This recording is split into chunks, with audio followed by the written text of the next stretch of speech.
बिस्मिल्लाहिर्रहमानिर्रहीम। अस्सलामुअलैकुम। उम्मीद करता हूँ कि आप सब खैरियत से होंगे। तो जिस तरह पिछले लेक्चर में हमने डिस्कस किया कि कॉन्स्टेंट्स क्या होते हैं, और उस लेक्चर में हमने देखा कि कॉन्स्टेंट सिंपल ऐसी वैल्यूज़ होती हैं जो प्रोग्राम के दरमियान चेंज नहीं हो सकती। एक दफ़ा हमने बता दिया कि कॉन्स्टेंट के अंदर ये वैल्यू स्टोर है, तो बाद में हम उस वैल्यू को चेंज नहीं कर सकते। और वो हमने देखा कि हम इन वैल्यूज़ को क्यों यूज़ करते हैं, क्योंकि कुछ वैल्यूज़ ऐसी होती हैं जो हम पूरे प्रोग्राम में चाहते हैं कि चेंज ना हो। और उसमें हमने देखा कि पाई है, जिस तरह अब पाई की वैल्यू क्या होती है 3.14। अब अगर तो हमने कोई ऐसी वैल्यू फाइंड करनी है जिसके अंदर पाई की वैल्यू यूज़ हो रही है, अब अगर तो किसी तरह से ये हो जाता है कि पाई की वैल्यू 3.14 की जगह चेंज होकर कुछ और हो जाती है, तो ज़ाहिरी बात है कि हमें जो रिज़ल्ट है वो सही तरह नहीं मिलेगा, आउटपुट हमें सही नहीं मिलेगा, आंसर हमारा ठीक नहीं आएगा। तो इस केस में देखा कि ऐसी वैल्यूज़ जिनके चेंज होने से हमारा आउटपुट ख़राब हो सकता है, उस वैल्यूज़ को हमने जब भी डिफ़ाइन करना है तो हमने उसे एज अ कॉन्स्टेंट डिफ़ाइन करना है। और उसमें हमने देखा कि कॉन्स्टेंट की 3 टाइप्स होती हैं: इंटीजर कॉन्स्टेंट्स, रियल कॉन्स्टेंट्स और करैक्टर कॉन्स्टेंट्स। इंटीजर कॉन्स्टेंट्स जिसके अंदर हम ऐसी वैल्यू स्टोर करवाते हैं जिनके साथ डेसिमल पॉइंट नहीं होता, यानी कि उनके साथ फ्लोटिंग पॉइंट नहीं होता, वो पॉइंट्स में वैल्यूज़ नहीं आती। और इसी तरह हमने रियल वैल्यूज़ देखी, फ्लोटिंग पॉइंट वैल्यूज़, ऐसी वैल्यूज़ जिनमें डेसिमल पॉइंट आता है। और लास्ट पे हमने देखा करैक्टर कॉन्स्टेंट, सिंपल ऐसे कॉन्स्टेंट जिसके अंदर हम एक सिंगल करैक्टर, चाहे वो अल्फ़ाबेट हो, लोअर केस या फिर अपर केस, कोई नंबर हो, कोई डिजिट हो या फिर कोई स्पेशल सैम्पल हो, वो स्टोर करवा सकते हैं। उस कॉन्स्टेंट को हम करैक्टर कॉन्स्टेंट कहते हैं। आज के इस लेक्चर में हम जो टॉपिक स्टार्ट कर रहे हैं वो 1.3.2 है, वेरिएबल्स। काफ़ी ज़्यादा इंपॉर्टेंट और फंडामेंटल कॉन्सेप्ट है प्रोग्रामिंग के अंदर, वेरिएबल। तो इस लेक्चर को आपने काफ़ी ज़्यादा गौर से सुनना है, और जिनको पिछला लेक्चर अगर थोड़ा सा समझ नहीं आया तो ये लेक्चर सुनने के बाद वो वाला लेक्चर भी मज़ीद बेहतर समझ आ जाएगा और आपको पता चल जाएगा कि एक्चुअली में कॉन्स्टेंट्स होते क्या। अब वेरिएबल की डेफिनेशन को डिस्कस करने से पहले हम एक एग्जांपल से उसे समझने की कोशिश करते हैं कि वेरिएबल्स होते क्या। यहाँ पे आपको 2 डायग्राम्स नज़र आ रही हैं, एक कंप्यूटर मेमोरी की और एक अलमारी क्लोजेट की। अब आप कंसीडर कर लें कि आपके पास या आपके घर की अलमारी है और उसकी हमने यहाँ पे एक तस्वीर बनाई हुई है। अब लेट्स सपोज कर लें कि आपके पास एक अलमारी है, उस अलमारी में आपने क्या किया हुआ है, डिफरेंट कैबिन्स बनाए हुए हैं। आप काफ़ी ज़्यादा डिसिप्लिन है, तो आपने क्या किया हुआ है, अलमारी में डिफरेंट सेक्शंस बनाए हुए हैं। आपने बुक्स का एक अलहदा कैबिन बनाया हुआ है, क्लोथ्स का अलहदा कैबिन बनाया हुआ है, इसी तरह वॉचेस का, ग्लासेस का और एक्सेसरीज और शूज़ का आपने क्या किया हुआ है, अलहदा अलहदा कैबिन्स बनाए हुए हैं। अब इन कैबिन्स में आप क्या कर सकते हैं, डिफरेंट आइटम्स को इनके अंदर स्टोर कर सकते हैं, रख सकते हैं। और इसी तरह जब मर्जी आप चाहें इनमें से क्या कर सकते हैं, उन आइटम्स को एक्सेस कर सकते हैं, उन्हें यूज़ कर सकते हैं। और आप चाहें तो इसमें से कोई बुक्स निकाल के दूसरी बुक भी रख सकते हैं। क्लोथ्स वाले कैबिन में से आप कोई क्लोथ निकाल के दूसरे क्लोथ्स भी रख सकते हैं। बिल्कुल सेम इसी तरह एक वेरिएबल भी होता है। वेरिएबल क्या होता है, वो कंप्यूटर की मेमोरी के अंदर स्टोर होते हैं जाके, उसके अंदर भी हम डिफरेंट वैल्यूज़ को स्टोर कर सकते हैं। और एक और चीज़, वेरिएबल्स की वैल्यू जैसे हमने देखा ना कि इसके अंदर हम चेंज कर सकते हैं, किताबें निकाल के दूसरी भी रख सकते हैं, कपड़े निकाल के दूसरे भी रख सकते हैं। इसी तरह वेरिएबल में भी हम क्या कर सकते हैं, वैल्यूज़ को हम चेंज कर सकते हैं। तो इसकी डेफिनेशन की तरफ अगर हम आए तो a variable is actually a name given to memory location. Variable असल में होता है क्या, एक नाम होता है जो हम कंप्यूटर में मेमोरी लोकेशन को देते हैं। और वो मेमोरी कौन सी होती है, RAM, random access memory. 9th class में भी आपने शायद थोड़ा इसका आइडिया लिया हो कि रैंडम एक्सेस मेमोरी ऐसी मेमोरी जिसमें थोड़ी देर के लिए डाटा स्टोर रहता है। जब तक हम किसी एप्लीकेशन को, किसी प्रोग्राम को रन कर रहे होते हैं, यूज़ कर रहे होते हैं, तब तक इस मेमोरी के अंदर वो डाटा स्टोर रह रहा होता है। लेकिन जैसे उस प्रोग्राम को हम बंद कर देते हैं या फिर उस एप्लीकेशन को हम बंद कर देते हैं, तो वो जो है एप्लीकेशन वो रैम से ख़त्म हो जाती है। इसी तरह हमने देखा कि अगर कंप्यूटर भी शट डाउन कर दें तो रैम में से डाटा ख़त्म हो जाता है, और जब दोबारा कंप्यूटर को टर्न ऑन करें, हम एप्लीकेशंस को रन करें, तो वो रैम के अंदर आ जाती है। तो वेरिएबल्स भी कहाँ पे स्टोर होते हैं, रैम के अंदर स्टोर होते हैं। सेकंड पे चीज़ आ रही है, as the data is physically stored inside the computer's memory. तो वेरिएबल्स होते क्या हैं, एक नाम होता है मेमोरी लोकेशन का, क्योंकि वेरिएबल्स क्या स्टोर कर रहे होते हैं, डाटा को। सही है, जिस तरह हमने कॉन्स्टेंट्स में देखा कि हम डिफरेंट वैल्यू स्टोर करवा सकते हैं, वेरिएबल्स में भी हम क्या करवा रहे होते हैं, डिफरेंट वैल्यूज़ को स्टोर करवा रहे होते हैं। लेट्स सपोज हमने कैलकुलेशन परफॉर्म करवानी है तो मैं एरिया सर्कल का रेडियस इसके अंदर स्टोर करवा सकता हूँ। इसी तरह मैंने 2 आइटम्स को ऐड करना है तो मैं 2 वेरिएबल्स के अंदर 2 वैल्यूज़ को स्टोर करवा सकता हूँ। तो ये सिंपली क्या हो रहा है, वेरिएबल्स एक मेमोरी लोकेशन की तरह, एक कैबिन की तरह है जिसके अंदर हम क्या कर रहे हैं, वैल्यू को स्टोर करवा रहे हैं। अब जो कुछ इंपॉर्टेंट चीज़ें हैं, the value of a variable can be changed in a computer program.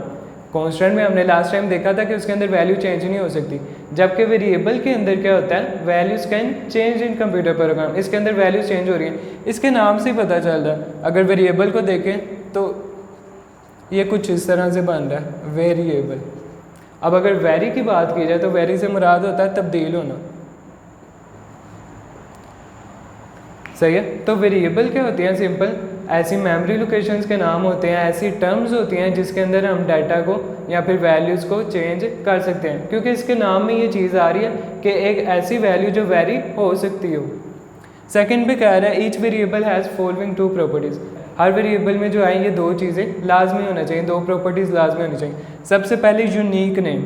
Her variable में क्या होना चाहिए, एक यूनिक नेम होना चाहिए, एक ख़ास नाम होना चाहिए, जिसे हम क्या कहते हैं, आइडेंटिफाई करते हैं। बिल्कुल सेम जिस तरह हमने यहाँ पे देखा कि हमारे पास एक क्लोजेट अलमारी है, उसमें भी हमने क्या किया हुआ है, हर शेल्फ को, हर कैबिन को एक यूनिक नाम दिया हुआ है। इसे बुक्स का नाम दिया हुआ है, इसे क्लोथ्स का नाम दिया हुआ है, इसे वॉचेस का, और इसी तरह बाकी सबको हमने एक यूनिक नाम दिया हुआ है। इसी तरह प्रोग्राम के अंदर हम वेरिएबल्स को भी एक नाम देते हैं।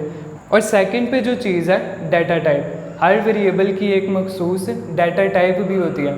जिस तरह से आप यही कंसीडर कर लें कि अगर तो ये वाला कैबिन है तो इसके अंदर हम बुक्स स्टोर करवा सकते हैं, ये वाला कैबिन है तो इसके अंदर हम क्लोथ्स स्टोर करवा सकते हैं। तो बुक आप कंसीडर कर लें कि डाटा टाइप है, यानी कि इसके अंदर हम बुक्स स्टोर करवा सकते हैं। अगर तो कोई दूसरा बंदा आएगा तो उसे पता चल जाएगा, उसे देखना नहीं पड़ेगा, वो बारी बारी हर क्लोजेट को खोल के नहीं देखेगा कि किताबें कहाँ पे पड़ी हुई है, उसे पता चल जाएगा कि यहाँ पे आपने बुक्स लिखा हुआ है। वो सिंपल क्या करेगा, इसी कैबिन को ओपन करेगा, उसे बाकी कैबिन्स को ओपन करने की ज़रूरत नहीं पड़ेगी।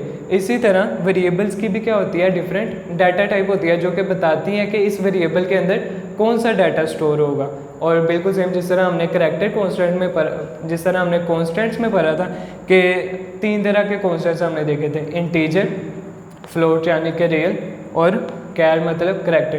तो ये 3 मेन डाटा टाइप्स हैं जो कि किसके अंदर यूज़ होती हैं, वेरिएबल के लिए हम यूज़ कर रहे होते हैं कंपाइलर को बताने के लिए कि हम इस वेरिएबल के अंदर कौन सी वैल्यू स्टोर करवा रहे होंगे। अब डाटा टाइप की भी मज़ीद 2 प्रॉपर्टीज़ हैं। डाटा टाइप क्या क्या चीज़ बताती है, सबसे पहले it describes type of data to be stored. सबसे पहले ये बताती है कि कौन सी किस्म का डाटा स्टोर हो रहा है, वो इंटीजर डाटा स्टोर हो रहा है, वो फ्लोट यानी कि रियल वैल्यू स्टोर हो रही है, यहाँ पे करैक्टर से रिलेटेड डाटा स्टोर हो रहा है, मतलब ऐसी वैल्यूज जिसके साथ पॉइंट नहीं है, उसके लिए अगर तो हमने उसे स्टोर करवाना है तो हम डाटा टाइप यूज़ करेंगे, इंट यूज़ करेंगे। इसी तरह ऐसी वैल्यूज़ जिनमें पॉइंट आ रहा है वो प्लस की भी हो सकती हैं, माइनस की भी हो सकती हैं, उनके लिए हम यूज़ करेंगे फ्लोट डाटा टाइप। और लास्ट पे अगर हमने कोई करैक्टर स्टोर करवाना है तो उसके लिए जो हम डाटा टाइप यूज़ करेंगे वो करैक्टर होगी। इन्हें भी हम नेक्स्ट लेक्चर में मज़ीद डिटेल से पढ़ेंगे। दूसरी चीज़ जो बता रहा है, number of bytes required to store the data. Data type हमने क्या देखा, सबसे पहले एक तो ये चीज़ बताती है कि जो हमारा वेरिएबल है वो कौन सी किस्म की वैल्यू को स्टोर करवाएगा, इंटीजर, रियल, यहाँ पे करैक्टर। दूसरी चीज़ डाटा टाइप कंपाइलर को ये भी बता रही होती है कि ये जो वैल्यू हम स्टोर करवाना चाह रहे हैं इसके लिए कितनी मेमोरी रिक्वायर होगी। यहाँ पे हमने देखा नंबर ऑफ़ बाइट्स, यानी कितने बाइट्स चाहिए होंगे अगर तो हमने उस वैल्यू को स्टोर करवाना है। बाइट्स से सिंपल क्या होता है, यूनिट होता है। जिस तरह आप बाज़ार से अगर चावल लेने जाएं तो आप कहते हैं इतने किलो चावल दे दो।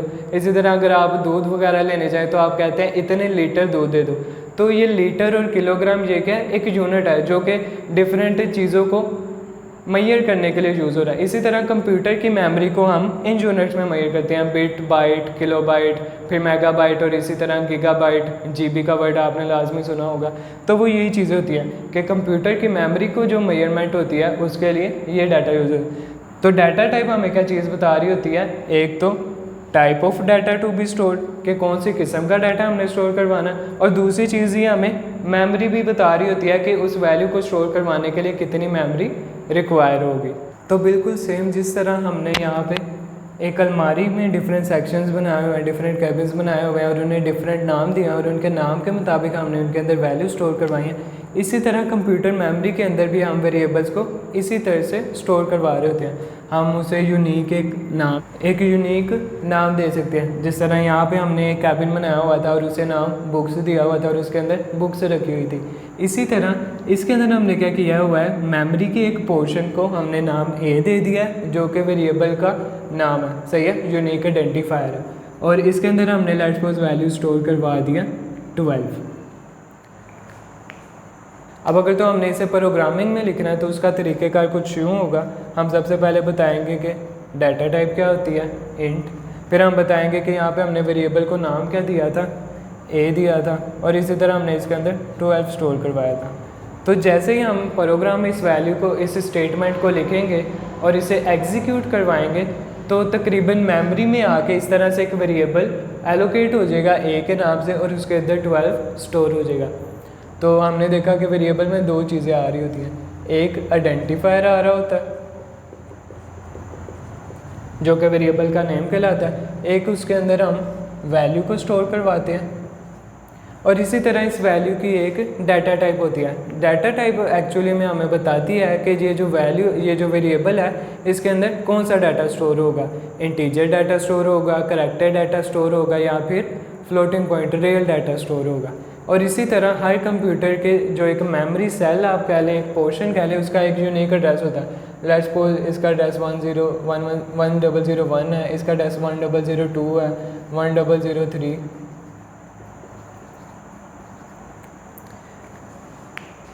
खैर इस तरह से एड्रेस नहीं होता, ये हमने सिर्फ समझने के लिए लिखा हुआ है कि कंप्यूटर की मेमोरी में इस तरह से डिफरेंट क्या होते हैं, हर मेमोरी सेल के, हर मेमोरी के पोर्शन के क्या होते हैं, डिफरेंट एड्रेसेस होते हैं। और ये काफ़ी ज़्यादा फ़ायदेमंद चीज़ है। अगर तो वेरिएबल ना होते और हम वैल्यूज़ को ऐसे ही स्टोर करवा देते तो वो कंप्यूटर की मेमोरी में कहीं पे भी जाके स्टोर हो जाती। कुछ वैल्यूज़ ऐसी होती हैं जो प्रोग्राम के अंदर हमें पता होता है, जबकि कुछ वैल्यूज़ ऐसे भी होती हैं जिनका प्रोग्रामर को पता नहीं होता, लेकिन हमें जो वेरिएबल का नाम है वो काफ़ी ज़्यादा बेनिफिट प्रोवाइड करता है कि मुझे नहीं पता कि यहाँ पे क्या लोकेशन स्टोर है, लेकिन मुझे ये पता है कि मेमोरी के अंदर मैंने क्या किया हुआ था, ए नाम दिया हुआ था वेरिएबल को और उसके अंदर वो वैल्यू जाके क्या हो गया, स्टोर हो गया। तो अगर तो मैंने उस वैल्यू को सिंपल यूज़ करना है तो जैसे ही मैं प्रोग्राम में ए को कॉल करूँगा तो सिंपल क्या होगा, ए में जो वैल्यू स्टोर है 12, तो जहाँ पे भी मैं ए को यूज़ करूँगा इसका मतलब वहाँ पे वैल्यू का यूज़ होगी 12 यूज़ होगी। लेट्स सपोज अगर मैं इस वैल्यू का स्क्वायर फाइंड करना चाहता हूँ तो मैं सिंपल प्रोग्राम में लिख लूँगा a मल्टीप्लाई बाय ए। अब इसमें हमें कोई भी टेंशन की बात नहीं है कि a के अंदर क्या स्टोर है, हो सकता है 10 स्टोर है, हो सकता है जिस तरह यहाँ पे 12 स्टोर है, 13 स्टोर है, लेकिन जब भी हम लिखेंगे a मल्टीप्लाई बाय ए और उसे भी हम कहीं पे स्टोर करवा के जब उसका रिजल्ट डिस्प्ले करवा देंगे तो a का स्क्वायर फाइंड हो जाएगा। तो हमने देखा कि चाहे हमें पता हो या ना हो कि वैल्यू हमने क्या स्टोर करवाई है तो उससे फ़र्क नहीं पड़ेगा, क्योंकि हमने क्या यूज़ किया हुआ है, वेरिएबल का नाम यूज़ किया हुआ है। तो वेरिएबल मेमोरी लोकेशन का आके एक नाम बन गया और जब भी हमने इस वैल्यू को यूज़ करना होगा तो हम क्या करेंगे, इस वेरिएबल के नाम को बुला लेंगे तो हमें पता चल जाएगा कि इसके अंदर कौन सी वैल्यू स्टोर है। तो ये एक एग्जांपल कंसीडर कर लें। लास्ट टाइम में हमने कांस्टेंट की एग्जांपल देखी थी और जब हमने उसे कांस्टेंट की वैल्यू को चेंज करने की कोशिश की तो हमने देखा कंपाइलर ने एरर जनरेट कर दिया। अब इस प्रोग्राम में भी सिंपल देखें कि हमने क्या किया हुआ है। हमने सबसे पहले बताया हुआ है डाटा टाइप इंट लिखा हुआ है, उसके बाद हमने वेरिएबल को एक यूनिक नाम दिया हुआ है जिसे हम आइडेंटिफाई कहते हैं और जहाँ पर मैंने उसे यूनिक नाम ए दिया हुआ है और उसके बाद मैंने उसके अंदर एक वैल्यू स्टोर करवा दिया। अगर इस स्टेटमेंट की आपको समझ नहीं आ रही तो कोई बात नहीं, ये इंशाल्लाह नेक्स्ट लेक्चर में हम पढ़ेंगे कि किस तरह से हमने वेरिएबल्स को इस फॉर्म के अंदर लिखना है, ये चीज़ क्या होती है। तो अब इस एग्जांपल में हमने क्या किया, डाटा टाइप बताई हुई है इंटीजर इंट, यूनिक आइडेंटिफायर जो है नेम है वेरिएबल का वो हमने ए लिखा हुआ है, इसी तरह उसके अंदर वैल्यू हमने स्टोर करवा दिया 12। अब इसे अगर हम प्रिंट करवा के देखें तो नीचे आउटपुट में देखें हमें 12 डिस्प्ले हो रहा है। और अब जिस तरह लास्ट टाइम हमने कांस्टेंट में देखा था कि वैल्यू चेंज नहीं हुई थी, तो इस प्रोग्राम में देखें कि हमने क्या किया हुआ है। अब ए के अंदर 13 जब हमने स्टोर करवा दिया, दोबारा से ए की वैल्यू को, वेरिएबल की वैल्यू को क्या किया हुआ है, हमने चेंज किया हुआ है। और अब अगर आप देखें कि जैसे ही हमने इस वैल्यू को प्रिंट करवाया तो अब ए की वैल्यू क्या हो रही है, 13 ही डिस्प्ले हो रही है। तो हम सिंपल कांस्टेंट को इस तरह से भी कह सकते हैं कि कांस्टेंट ऐसा वेरिएबल होता है जिसकी वैल्यू चेंज नहीं होती। कांस्टेंट और वेरिएबल्स बिल्कुल सेम टर्म है, दोनों कंप्यूटर की मेमोरी में आके स्टोर होती हैं, दोनों का यूनिक नाम होता है, दोनों में हम डाटा टाइप बताते हैं, लेकिन दोनों में डिफरेंस क्या है कि वेरिएबल की वैल्यू वेरी कर सकती है, चेंज हो सकती है, जबकि कांस्टेंट की वैल्यू कांस्टेंट ही रहती है, वो चेंज नहीं होती। तो उम्मीद है आज का लेक्चर आपको समझ आया होगा। नेक्स्ट लेक्चर में इंशाल्लाह हम देखेंगे कि इन डाटा टाइप्स को डिटेल में पढ़ेंगे और उससे नेक्स्ट लेक्चर में फिर हम जो भी रिमेनिंग टॉपिक्स हैं उन्हें कवर कर लेंगे। अगर आपको इस लेक्चर में कोई भी चीज़ समझ नहीं आई तो वीडियो को दोबारा से देख लें या फिर कमेंट्स में पूछ लें। तब तक अपना बहुत ज़्यादा ख्याल रखिए। जज़ाकल्लाह।